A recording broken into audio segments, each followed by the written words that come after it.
Some places never let go. Some memories never die. Saint Elora was supposed to be gone, burned, buried, forgotten. But when you hear the whispers in the dark, when the door creaks open by itself, you realize some doors were never meant to stay closed. This is room 413, and it's calling me back. Clara Miller had always believed in facts. As a journalist and podcaster, she'd made a living chasing cold cases, unsolved disappearances, and the occasional urban legend. Ghost stories were good for ratings, sure, but real life, she always said, was dark enough without adding phantoms and poltergeists. Still, when the package arrived, she felt the first twinge of something she hadn't felt in years. Fear. It was a plain, nondescript box. No return address. No postage stamp. It was simply there, sitting on her front porch in Boston, soaking in the drizzle of a gray October afternoon. Clara almost stepped over it, thinking it was junk mail. Almost. She carried it inside, shaking the rain from her jacket, ripped it open. Inside, wrapped in brittle newspaper, she found a thick manila folder, stained yellow with age, a single Polaroid photograph, and a note. No salutation, no signature, just 7 words, scrawled in frantic, shaky handwriting. You missed something. Find room 413 before it finds you. Clara's fingers trembled slightly as she set the note down. She hadn't thought about Saint Elora Hospital in years. Not since she'd reported on the fire. Not since the whispers had started in Ashvale. Not since people had begun disappearing. The folder smelled of mold and smoke. Inside were dozens of old newspaper clippings, photos of the hospital before the fire, after the fire, survivor interviews, conspiracy theories, and one grainy black and white photo that made Clara's breath catch. A man standing before the burned-out husk of Saint Elora, face obscured by shadow, but something about the shape of him, the slouch of the shoulders, the tension in the hands, felt achingly familiar. Ethan Brooks. He had vanished years ago, swallowed by the ruins, dead, everyone had assumed. But there he was, alive, or something pretending to be alive. Clara leaned back in her chair, staring at the rain streaking down her window. Part of her wanted to crumple the photo and throw it in the trash. Forget about Ashvale. Forget about room 413. Forget about the way her dreams had started turning cold and strange again, ever since the last full moon. But another part, the part that had made her a damn good journalist, knew she couldn't let it go. Not now. The night, she packed a small bag, laptop, voice recorder, flashlight, camera, a heavy iron cross on a leather cordon, old gift from her grandmother, who had always believed in such things. She left a note for her assistant, gone hunting ghosts, back soon, probably. Then she got into her old Honda Civic and pointed it north. The rain thickened into mist as she drove. Trees loomed out of the darkness like skeletal hands. The headlights seemed to push back less and less of the gloom with every mile. She flicked on the radio to fill the silence. Static. Then, through the crackle a voice. Room 413. Clara snapped the radio off. The mist pressed harder against the windshield, curling around the car like smoke. By the time she reached Ashvale, it was past midnight. The town hadn't changed much.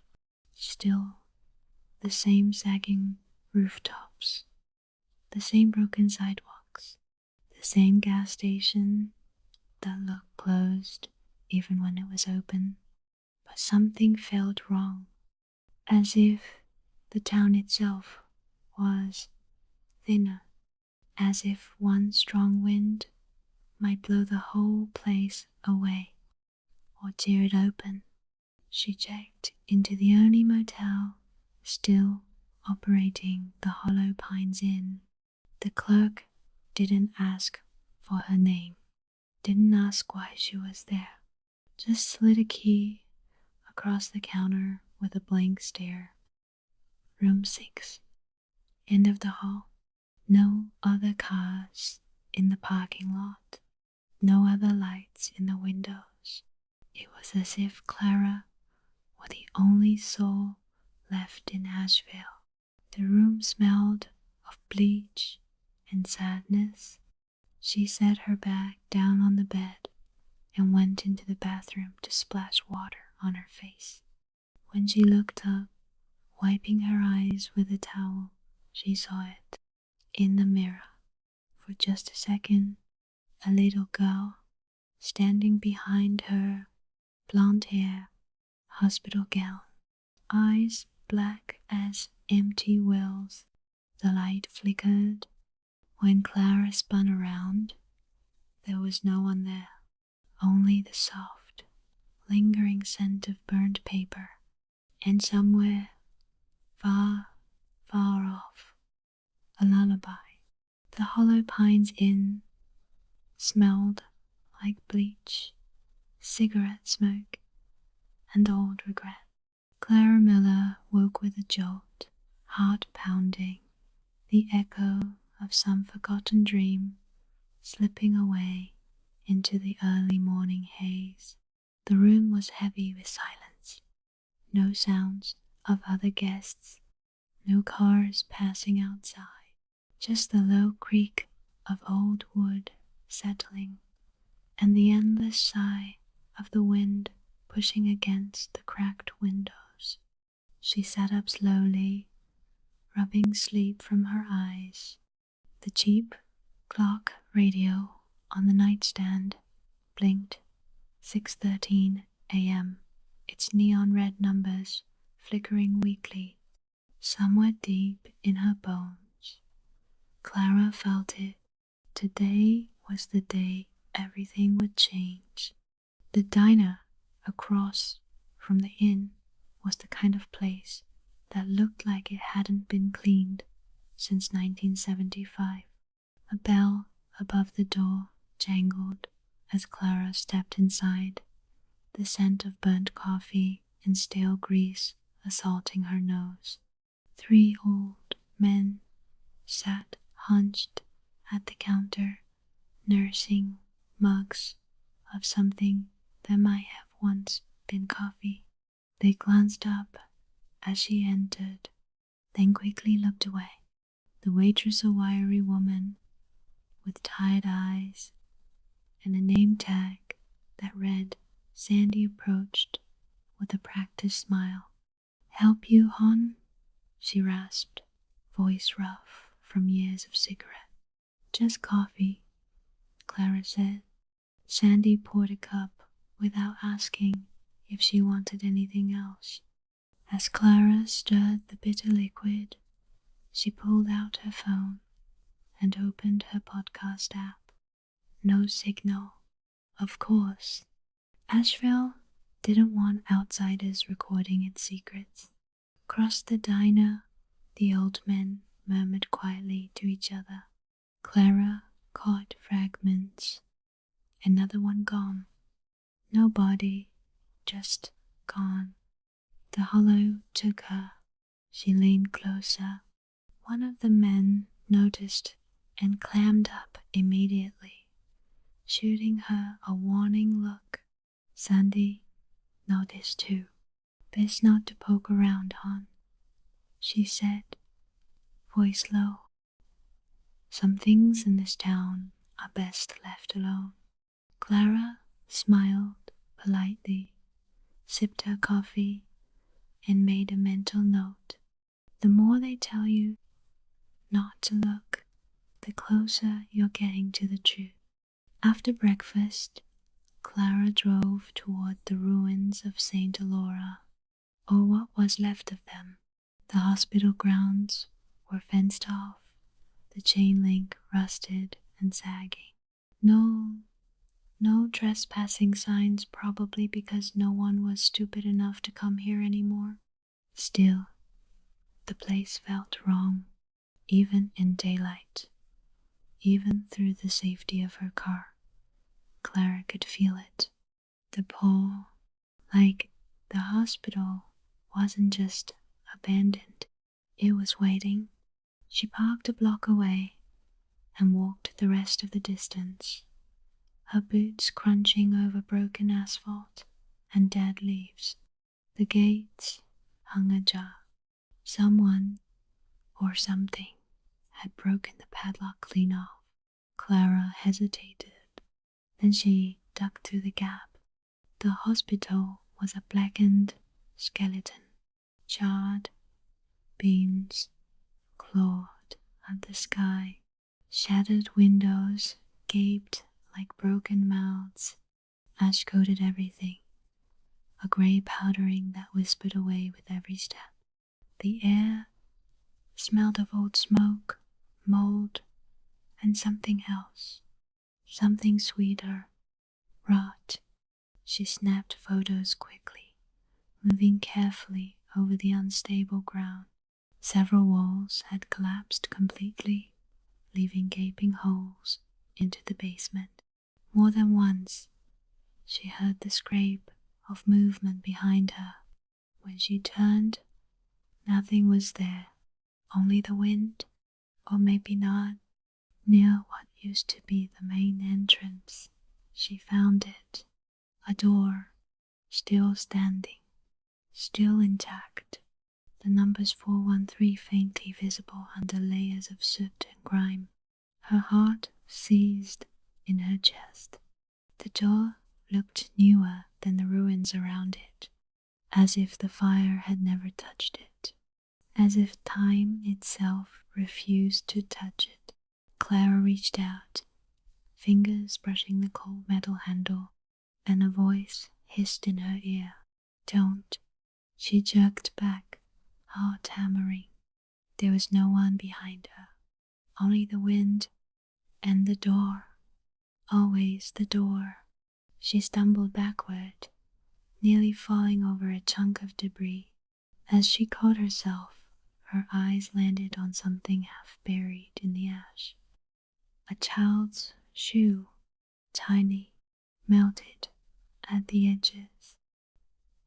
Beside it, scratched into the concrete, in trembling, bloody letters, "Stay with us." Clara fled. She didn't stop running until she reached her car. Hands shaking, she locked the doors, started the engine, and tore out of there. In the rearview mirror, she could still see the hospital standing in the mist, waiting, watching. That night, back in her motel room, she uploaded her audio recording. Most were just static, but one file was different. It wasn't her voice. It wasn't even a human voice.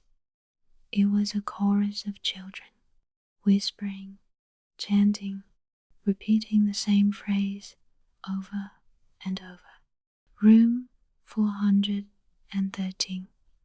Room 413. Room 413. The motel room felt colder than it should have. Clara sat cross-legged on the sagging mattress, laptop open, headphones clamped over her ears. She hit play on the audio file again. Static hissed for a few seconds, then the children's voices rose, thin and wobbling through the distortion. Room 413. Room 413. Over and over. The chanting grew faster the longer she listened, blurring into a sound that was almost mechanical, almost alive. A low pulse throbbed beneath the voices, like a heartbeat pressed against the wires. She tore the headphones off, heart hammering. The air in the room seemed thicker, heavier, like something was breathing just out of sight. She tried to shake it off, probably just interference, probably just her mind playing tricks. She forced herself to work, scrubbing through hours of recordings from the day. Nothing, nothing, nothing, until she reached the segment recorded near the door. At first, only the sound of her boots on rubble. Then, a second set of footsteps, following her, exactly in time with her own. Clara rewound and played it again. Boots, then lighter steps, like a child's. She muted the file and listened to the room around her.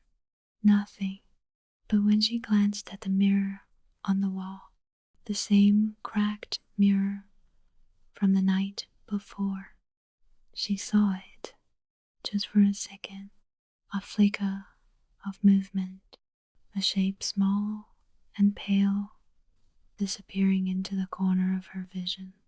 Her phone buzzed violently on the nightstand. Clara jumped, heart leaping into her throat. She snatched it up. No caller ID. Against her better judgment, she answered. At first, only static. Then, buried deep within the noise, find us. A child's whisper, soft, pleading. The line went dead. Clara stared at the phone in her hand, ice trickling down her spine. She set it down carefully, as if it might explode. Then she did something stupid, something she would later wish she hadn't. She turned on the motel room's ancient radio, just to drown out the silence. It started normal enough. A weak country music station, full of twangy guitars and heartbreak. Then static. Then a new station, faded in none she didn't recognize. A man's voice, slow and somber, reading something in a monotone. The children of Saint Elora wait in the ash. Their names are forgotten, their cries unheard, until the doors are opened again. Static swallowed the voice. Then, singing, a lullaby, off-key, broken, getting closer. Clara lunged and yanked the radio's power cord out of the wall. The singing didn't stop. It was inside the room now. The lights flickered. Her laptop screen blinked once, twice, then went black. Across the dark screen, in shaky, ghostly letters, 4 numbers scrawled themselves. 4, 1, 3. Clara backed up until her spine hit the wall. She whispered into the darkness, "What do you want from me?" A pause. Then, from nowhere and everywhere at once, the answer, "To be remembered." The room plunged into total darkness. For a moment, Clara thought she could feel tiny, cold fingers brush against her hands, her face, her throat. She closed her eyes tight. When she opened them again, she was alone. The radio was silent. The laptop was dead. The only sound was her own ragged breathing. And the rain, always the rain. She sat there until the first pale light of dawn seeped through the cracked window. Somewhere deep in her gut, she knew this wasn't over, not by a long shot. The doors had opened, and whatever waited behind them was coming through. Ashvale looked different in the morning light, but not better. The fog clung low to the ground, rolling down the empty streets like a living thing. The houses sagged, their windows dark and watchful. Paint peeled in long strips from tired storefronts. Signs swung on rusty hinges, creaking against the cold wind. It was a town trying very hard to forget something, and failing. Clara pulled her jacket tighter and crossed Main Street toward the Ashvale Historical Society, a squat brick building that had probably been built back when people still had hope for this place. The front door creaked as she pushed it open. Inside, the air smelled like old paper and older regrets. Stacks of dusty files and faded photographs lined the walls. A heavy silence hung over everything, broken only by the soft ticking of a grandfather clock in the corner. Behind the front desk sat a woman who looked like she might have been fossilized. There, thin, sharp, and suspicious. Her name tag read MRS Abernathy. "Morning," Clara said, putting on her friendliest voice. "I'm looking for any records you might have on Saint Elora Hospital." Mrs. Abernathy's eyes narrowed. "Why?" Clara shrugged. "Research. True crime podcast."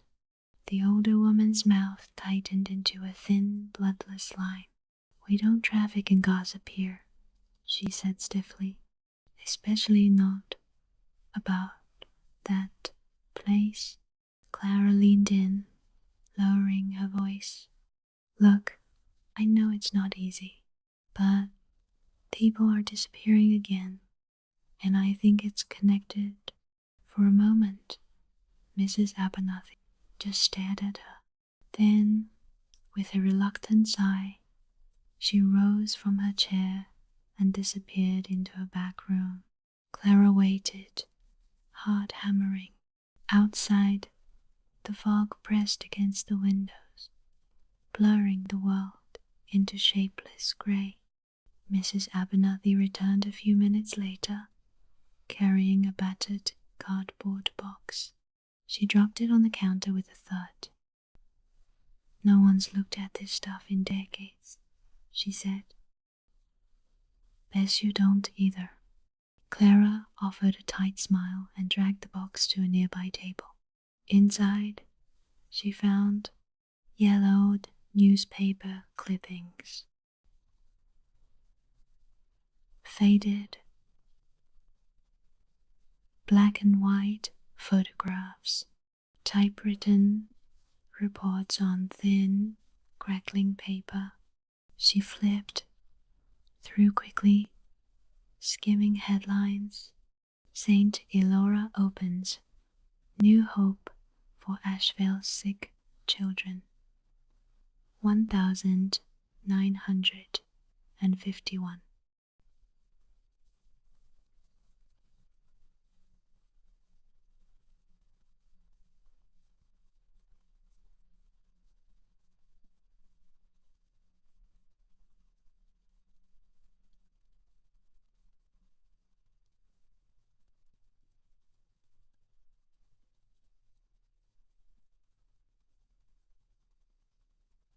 Ashvale shame, abuse, allegation, Rock Hospital staff, 1,967. And finally, fire destroys Saint Elora Hospital arson suspected, 1,972. One photo caught her eye. It showed a group of children standing outside the hospital. Their faces were blurred, either by age or deliberate damage. In the back row stood a doctor, tall, grim-faced, his hand resting possessively on the shoulder of a little blonde girl. Clara flipped the photo over. In faded ink, someone had scrawled, Dr. Jonathan Brooks, Lily Carter, Project Lyra. Her breath caught. Jonathan Brooks, Lily Carter. Those names were tied to the very heart of Saint Elora's darkness. In Project Lyra, she didn't know what it meant yet, but she was sure it was something no one wanted her to find. A creak sounded behind her. Clara turned. Mrs. Abernathy stood there, arms folded tightly. Some things, she said quietly, are buried for a reason. Clara gathered the documents, her mind racing. Maybe, she said. But that doesn't mean they stay buried. Outside, the fog had thickened into something almost solid. As Clara stepped into it, carrying the box of forbidden history, she thought she heard it again. Soft, childlike, a whisper. Remember us. The sound was so faint, she almost convinced herself she imagined it. Almost. As she loaded the box into her car, Clara caught movement in the corner of her eye. Across the street, standing perfectly still in the mist, was a little girl. Blonde hair, hospital gown, barefoot, staring at her. Clara blinked, and the girl was gone. Only the swirling fog remained. That night, as Clara sorted through the files in her motel room, her laptop flickered back to life on its own. On the black screen, a single line of text appeared. Find Project Lyra before it finds you. The lights in the room dimmed. Outside, somewhere deep in the heart of Ashvale, a door slammed shut. Or maybe one opened. Clara met Deshaun Price at the edge of the Hollow Pine Cemetery. It was just past midnight.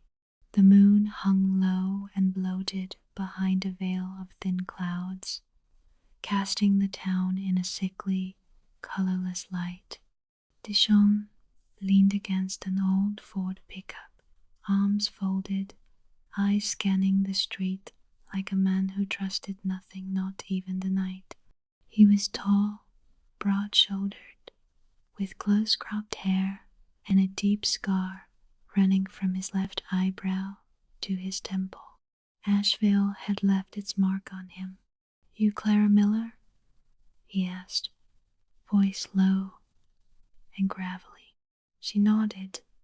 You got the letter too? She asked. Deshaun's jaw tightened. He reached into his jacket and pulled out a folded yellowing paper. Same handwriting, same 7 words. Find room 413 before it finds you.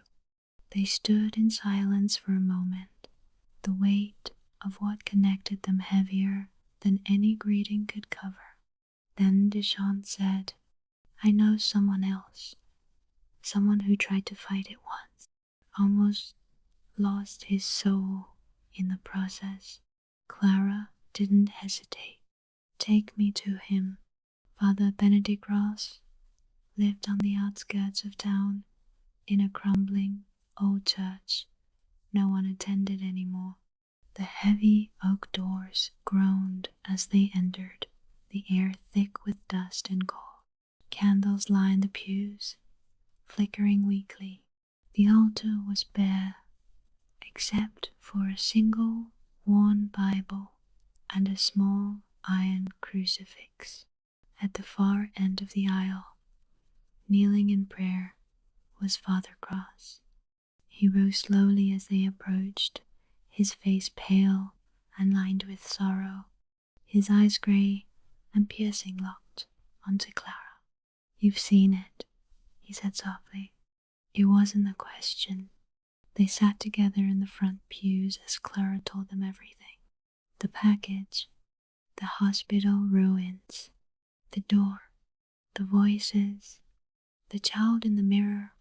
Deshawn listened grimly, nodding at all the right moments. Father Cross simply stared into the darkness, as if seeing something far beyond the walls of the church. When she finished, there was a heavy silence. Finally, Father Cross spoke. "They're not ghosts," he said. Clara frowned. "What are they then?" He closed his eyes, as if the words themselves hurt him.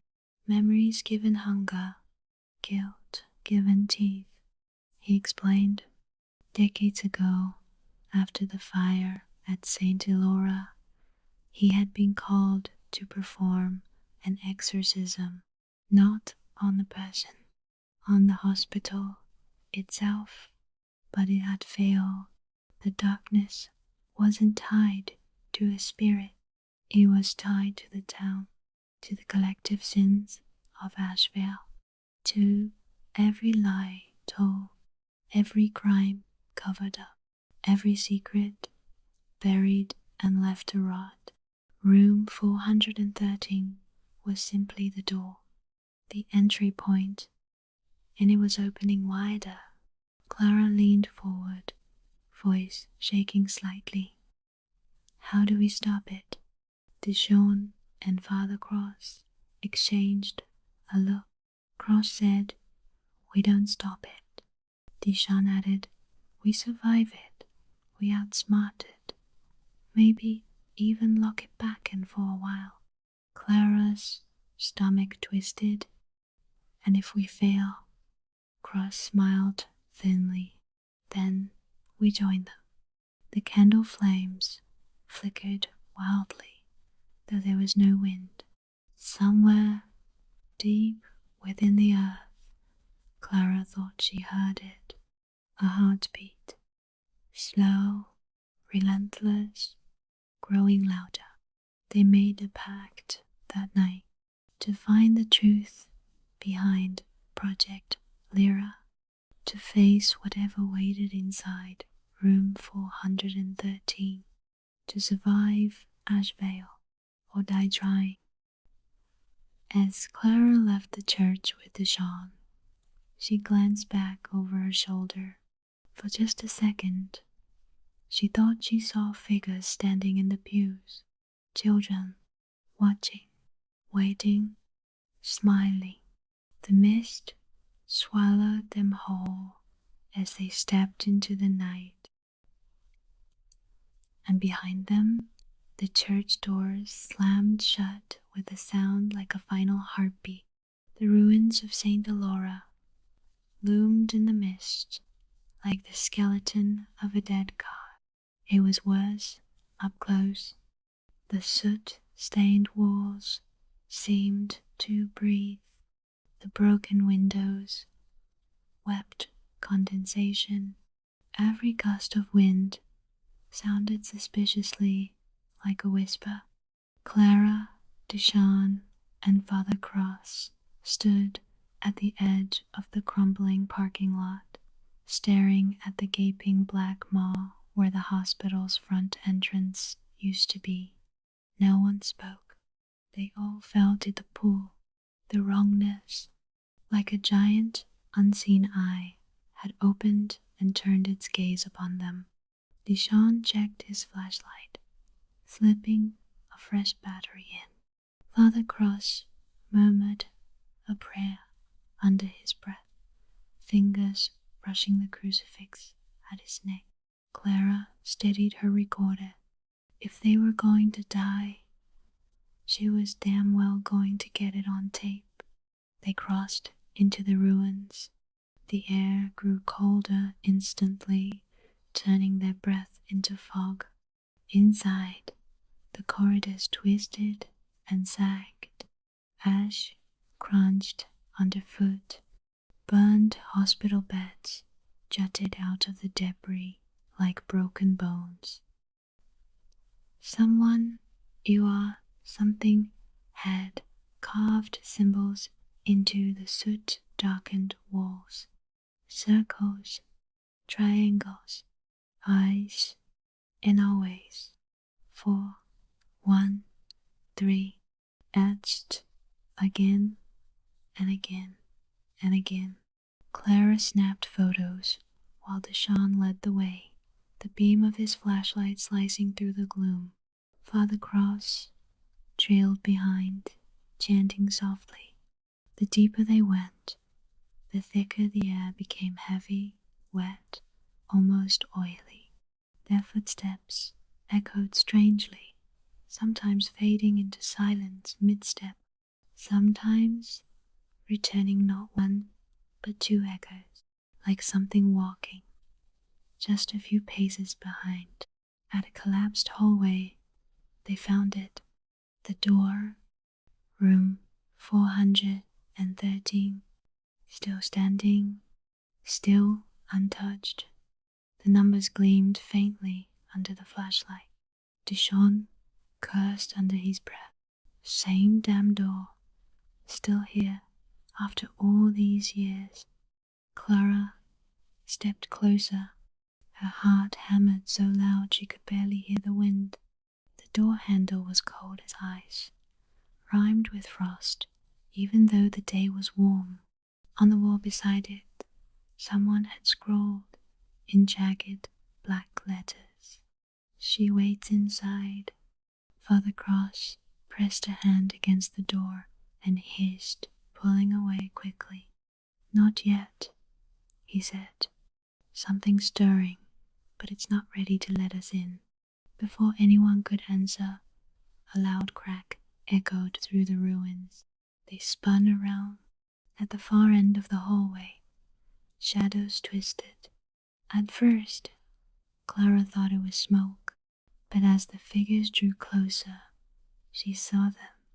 Children, at least a dozen, small, burned, stitched, broken. Their faces were masks of grief and rage, their eyes hollow and endless. They didn't walk, they drifted. Back. Father Cross barked, pulling a vial of holy water from his pocket. The children didn't flinch. They simply stared, accusing, waiting. Deshaun raised his flashlight, and it flickered, sputtered, died. The darkness rushed in like a living thing. Clara fumbled for her recorder, heart hammering. The children's mouths moved silently, whispering, chanting, repeating the same terrible word. Stay. A sudden gust of freezing wind slammed into them, knocking Clara to her knees. From somewhere deep within the hospital, a door slammed open. Not room 413. Another door, and from it crawled something worse. A figure in a doctor's coat, blackened and rotting. A face half burned away, eyes like smoldering pits. Dr. Jonathan Brooks, or what was left of him. The Revenants had come. "Run," Deshaun shouted. They didn't need telling twice. They ran, stumbling over debris, slipping on ash, crashing through broken walls. Behind them, the children's laughter chased them, thin and cruel. Room 413 pulsed in the ruins, calling, hungry, waiting, always waiting. They didn't stop until they were outside, gasping, hearts pounding. The ruins loomed behind them, silent and watchful. Ash swirled in the wind like tiny screams. Clara knew two things in that moment. They were lucky to have escaped, and they wouldn't be lucky next time. As they caught their breath, Deshaun muttered, "We're not fighting ghosts." Father Cross nodded grimly. "We're fighting a memory, a hunger, something that wants to make us part of its story." Clara stared back at the ruins, and for the first time she wondered if they had already lost. The first one came back on a Thursday. Margaret Langston had been missing for 3 weeks, vanished without a trace during a grocery run. Her husband, Harold, found her standing in their front yard just after sundown, barefoot in the frostbitten grass, staring at the house like she'd never seen it before. She didn't speak. She didn't blink, just smiled a thin, broken smile and walked slowly toward the door. By Saturday, 6 more had returned. Men, women, even a child. Each one lost, each one wrong. Their movements were jerky, puppet-like. Their smiles never quite touched their eyes. And their shadows didn't always move the way they did. Ashvale was dying. People whispered behind locked doors. Children were kept inside.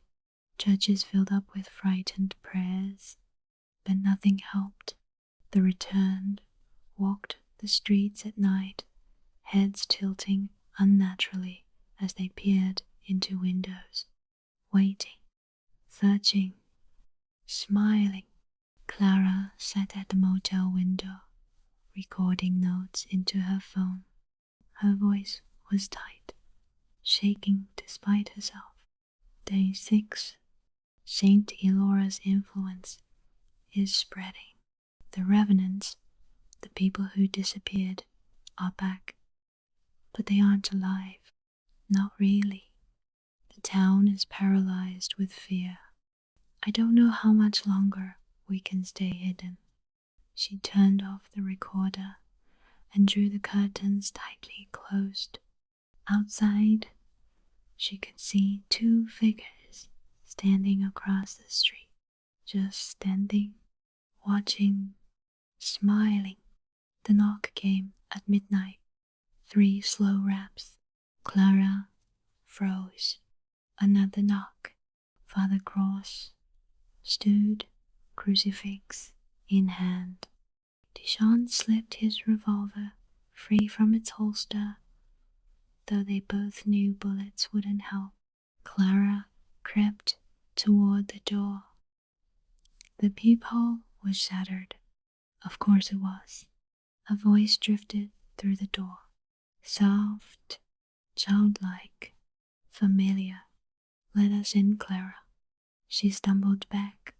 It was a little girl from the ruins, the one who had smiled at her through the fog, the one she still saw in her dreams. "We're so cold out here." The doorknob rattled gently, not forced, inviting.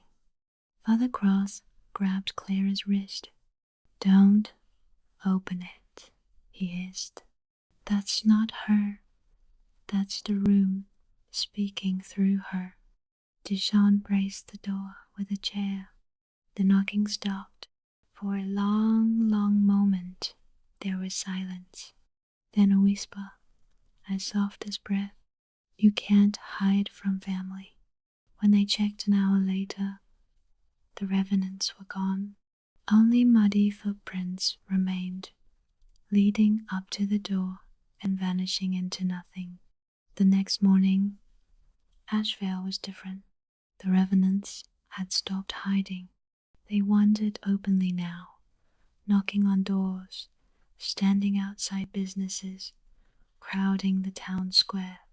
Clara, Deshawn, and Cross moved carefully, keeping to the shadows. It was Father Cross who said what they were all thinking. "They're not here to scare us," he murmured. "They're here to hurt us." Deshawn frowned. "Hurt us where?" Cross's face was grim. "Back to room 413. Clara shivered. It all made terrible, perfect sense. The hospital wasn't hunting randomly. He was calling, collecting, gathering all the broken, guilty, frightened pieces of Ashvale together, bringing them home. That night, from her motel room, Clara watched the Revenants gather in the center of town. Silent, patient, waiting, and somewhere far above the swirling mist, she thought she heard it. A door creaking open, very, very slowly. The Hollow Pines Inn was no longer safe. By morning, the parking lot swarmed with Revenants. They moved slowly, clumsily, like mannequins on broken strings. But their persistence was terrifying. Always walking, always smiling, always watching. Clara, Deshawn, and Father Cross sat huddled inside room 6, barricading the door with a bed, chairs, anything heavy enough to buy them time. Through the cracked blinds, Clara could see them. Dozens of hollow men and women drifting aimlessly through the fog. Every once in a while, one of them would stop, tilt its head, and stare directly at her window, like it could see her. Maybe it could. Deshawn checked his revolver again, even though they both knew it was useless. "We can't stay here," he said. Clara nodded. "They're waiting for us to starve out." Father Cross said nothing. He sat with his hands folded, lips moving silently in prayer. But there was fear in his eyes. Even faith had limits. A hard knock rattled the door. Once, twice, 3 times. So measured, they all froze. A voice drifted through the crack under the door. Soft, male, familiar. "Clara, it's your father. Open up, honey." Clara's breath hitched. Her father had been dead for 6 years. Deshawn grabbed her shoulder. "It's not him." She knew that. God, she knew that. But hearing the voice, warm, pleading, so achingly familiar, it clawed at something deep inside her. The knob rattled violently, then stopped. Silence, and then a soft, childish giggle from somewhere behind the door. Clara bit her lips so hard she tasted blood. Suddenly, a window shattered in the next room. Father Cross leapt to his feet. "They're coming in." Deshawn cursed. "Back door?" Clara shook her head. Only one way out. Through them. They moved fast. Cross leading with the crucifix, held high, chanting in Latin. Deshawn swinging a broken chair leg like a bat, Clara holding tight to her flashlight, heart pounding. They burst through the door. The Revenants turned as one, their heads snapping toward the noise. And smile. The next few minutes were chaos. The Revenants lunged. Jerky, unnatural movements, hands clawing, mouths gasping. They were cold, so cold, their touch burned like dry ice. Clara ducked under grasping fingers, swinging her flashlight wildly. Deshawn punched and kicked, clearing a path. Father Cross scattered handfuls of holy water, the droplets hissing on contact, driving the Revenants back just enough. They sprinted across the parking lot, slipping in the fog. One Revenant grabbed Clara's arm, its fingers cold and brittle as bone. She yanked free, skin burning where it touched her. They reached the truck. Deshawn gunned the engine. Revenants pounded on the sides, slapping windows with bloody hands. As they peeled out, Clara glanced back one last time. The Hollow Pines Inn stood in the mist, silent, dead. Behind it, across the rooftops, she saw something rising, something massive, something wearing the shattered face of Saint Elora itself.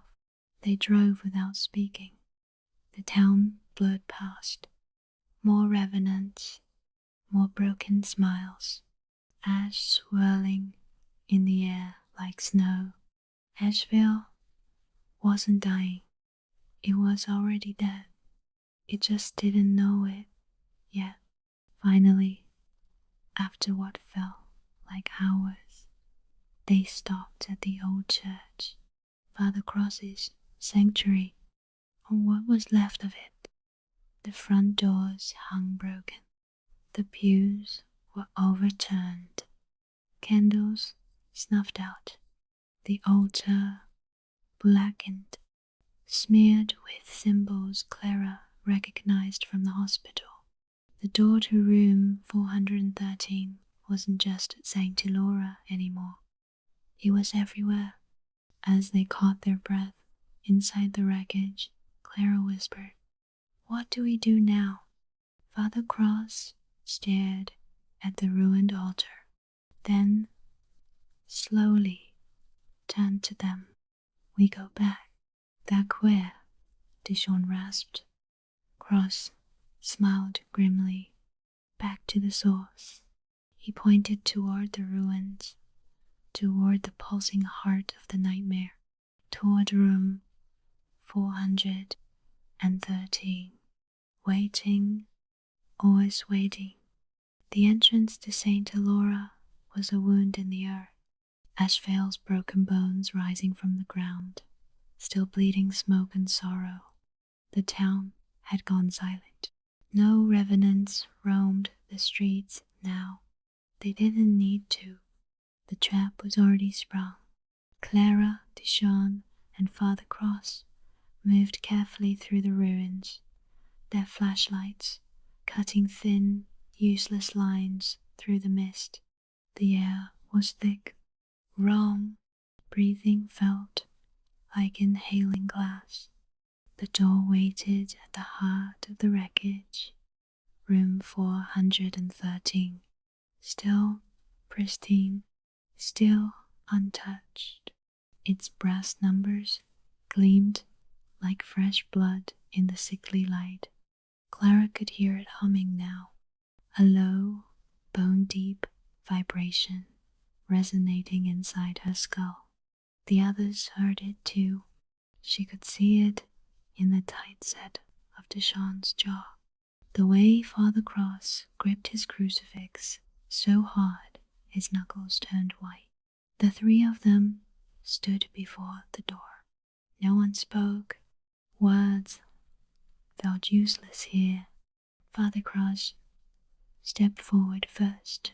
He produced a small silver dagger, blessed and sharpened. Without hesitation, he sliced the blade across his palm.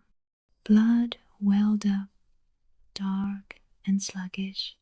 He pressed his bleeding hand against the door. It shivered under his touch. A low groan rumbled through the ruins, shaking ash from the rafters. Dishon followed. Then Clara, their blood mixed on the surface of the door, soaking into the grain like thirsty root. The humming grew louder, faster, almost a heartbeat now. Boom, boom, boom, boom. The door shuddered. Cracks spiderwebbed across the wood, and then it opened, not with a creak, not with a scream, but with a sigh, a long, exhausted sigh, as if Saint Elora itself was exhaling its last breath. Beyond the threshold was not another room. It was a vast, endless darkness, liquid and alive, smelling of smoke and sorrow, and something sweeter, rotting memories. Clara hesitated only a second. Then she stepped through. The world tilted, twisted. She stumbled, falling into a place that was and wasn't. Ash rained from a black sky. Twisted corridors stretched in impossible directions. Doors hung in midair. Windows floated, revealing scenes from the past. A child screaming under a surgeon's scalpel. A nurse crying behind a locked door. A doctor, Dr. Brooke, smiling coldly as he signed papers that doomed dozens. Everywhere, voices whispered, "Stay with us. Remember us. You can't leave." Dishon appeared beside her, disoriented but alive. Father Cross stumbled through moments later, gasping as if punched in the gut. They stood together in the swirling gloom. At the center of it all, a hospital bed, small, rusting, sheets stained with something darker than blood, and in the bed, a little girl, Lily Carter. Her eyes were closed, her lips stitched shut with black thread. Tubes snaked from her arms into machines that no longer beeped or breathed. But her chest rose and fell, barely alive, trapped. Clara's throat tightened. This wasn't just a ghost. This was a prisoner, a sacrifice, the beating heart of Saint Elora's curse. Father Cross fell to his knees, weeping. Dishon stood frozen, fists clenched, face twisted in helpless rage. Clara stepped closer. The machines pulsed faster. The whispers grew louder. The darkness thickened. She reached out, and Lily's eyes snapped open. Black, endless, mouthless. She still somehow spoke directly into Clara's mind. "You opened the door. Now you must pay the price." The ground beneath them cracked. The floating corridors splintered. The walls bled memory. And somewhere very close, something vast and hungry began to move, coming for them, coming for their guilt, coming for their souls.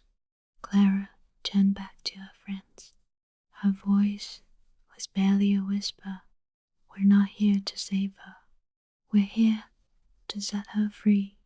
The world cracked open beneath their feet. Clara fell, not in the way her body fell, but deeper, into memory, into guilt, into truth. She stood suddenly in her old bedroom, Boston. She was 17 again, the night her sister died, the night she stayed out too late, ignored the cause, left her little sister alone in the storm. The night the car slid on wet asphalt and wrapped around a tree. Clara saw herself, saw the guilt gnawing at her even then, how she buried it beneath ambition and noise, saw her mother's broken face at the funeral, saw her father's hollow eyes. You could have saved her, whispered a voice in the dark. Lily's voice, soft, accusing. You chose yourself. You let her die. Clara stumbled back, gasping. The hospital bed flickered into view for a moment, then vanished, replaced by another scene. Dijon, in uniform, gun drawn, pinned behind a crumbling brick wall. The night he chose to save himself instead of his partner. Shots fired, blood spray. A body crumpled into the mud. You ran, hissed the darkness. You left him to die alone. Dijon bowed his head, silent tears carving paths down his cheek. Then Father Cross, younger, standing before a locked door inside Saint Elora, hearing the cries of the trapped children, knowing and choosing to walk away, saving his reputation, saving his church, dooming them all. You betrayed your flock, Lily whispered. You let them burn. Father Cross dropped to his knees, clutching his chest, sobbing. The darkness closed in, feeding, growing, each confession a feast, each scar a doorway. The fabric of the nightmare hospital twisted tighter around them, suffocating, crushing. Clara clutched her head. No, she whispered. No, no, no. But it was too late. The truth was out, and truth was the currency of room 413. It had been from the beginning. Above them, the swirling sky of ash and sorrow cracked open. A figure descended, tall, rotted, draped in a doctor's coat, soaked with blood. The thing that had once been Dr. Jonathan Brooks, or something worse, wearing his face. He smiled, no lips, only teeth, only hunger, and in one hand he held it, the scalpel, the one Clara had seen in her nightmares, the one dripping with memory, with guilt, with death. He floated toward them, slowly, deliberately. Room 413 pulsed with every step. Boom, boom, boom, boom. The walls bled, the floor shook, and the whispers rose in a terrible chorus. Stay with us. Pay your debts. Be ours. Clara felt her knees buckle, felt the razor edge of despair, felt the door inside her creak open, the part of her that wanted to give up, that believed she deserved this, that believed saving Lily would change nothing, because the dead stayed dead, because guilt never truly left. But somewhere inside, a tiny spark fled, a voice, not Lily's, her sister's, soft, forgiving. You were just a kid, Clara. It wasn't your fault. You can still choose. Clara gritted her teeth. She forced herself to stand, forced herself to speak, louder than the whispers, stronger than the guilt. I am not my mistakes. I am not my sins. I'm still here. The darkness recoiled. Dr. Brooks shrieked, a sound like glass shattering. The walls trembled. The chains binding Lily's bed cracked. Dijon, inspired, bellowed into the void. I'm sorry. I should have stayed, but I won't run anymore. Father Cross raised his crucifix high, voice ragged. Forgive me. Forgive them. Forgive us all. The hospital howled in rage. The dream cracked. The ash rained faster. The world tilted and shuddered, and room 413 began to collapse inward, pulling the nightmare into itself. Clara ran to Lily's side. The stitches across the child's lips dissolved into smoke. Lily's black eyes softened just for a moment. A tear slid down her ash-streaked cheek. Clara reached out, touched her hand. It was cold, but real. Come on, Clara whispered. Let's go home. The darkness roared. The hospital imploded. Reality unraveled, and the three of them were flung through the door, back into the ruins, back into the cold morning light of the real world. Room 413 was gone. Only rubble remained, only silence, only the smell of old smoke and the faint, lingering trace of something sweeter. Freedom. For now, for a few hours, it seemed as if they'd won. The mist retreated. The revenants dissolved like smoke in the sunlight. The ruins of Saint Elora sat quiet, still. Ashvale breathed again, but deep down, Clara knew it wasn't over. It was never that easy. The signs came quickly. First, the animals, birds falling dead from the sky, dogs howling at invisible enemies, cows collapsing in the fields, their eyes wide and sightless.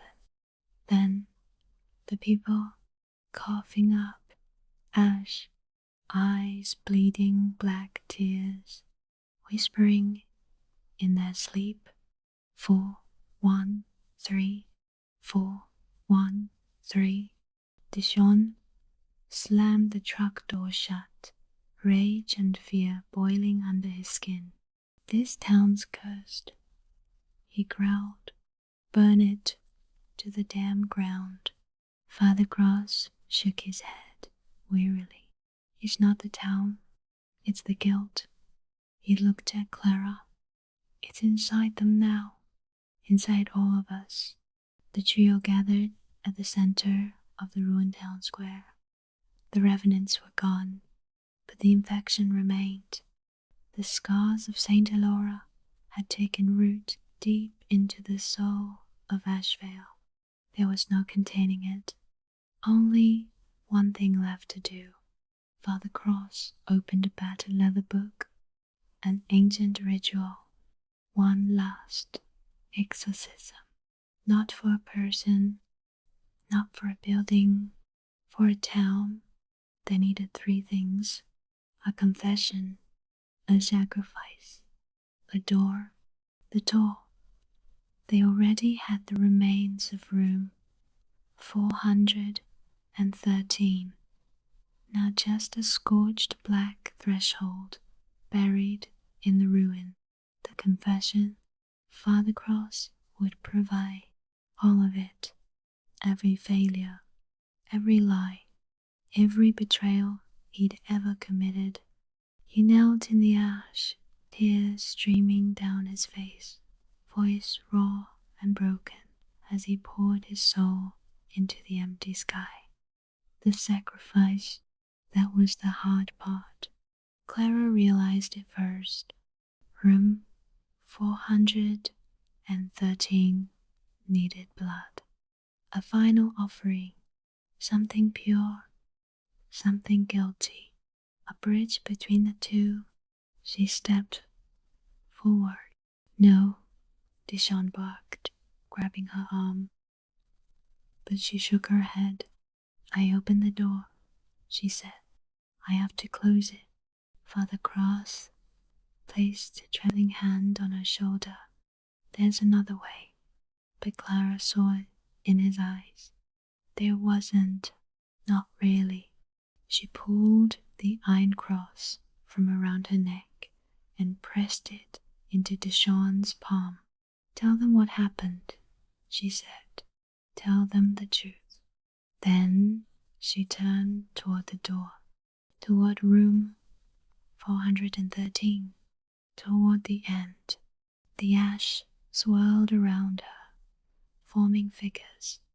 Children, doctors, nurses, all the forgotten dead. Their faces were terrible, their eyes empty, but none tried to stop her. She knelt at the threshold, closed her eyes, and whispered, I'm sorry, I'm ready.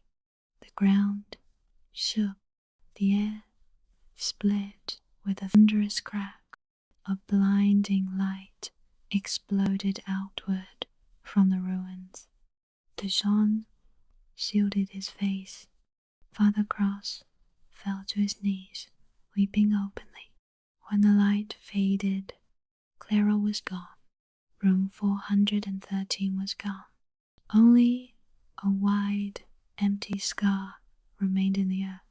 And above, for the first time in years, the sky over Ashvale was clear.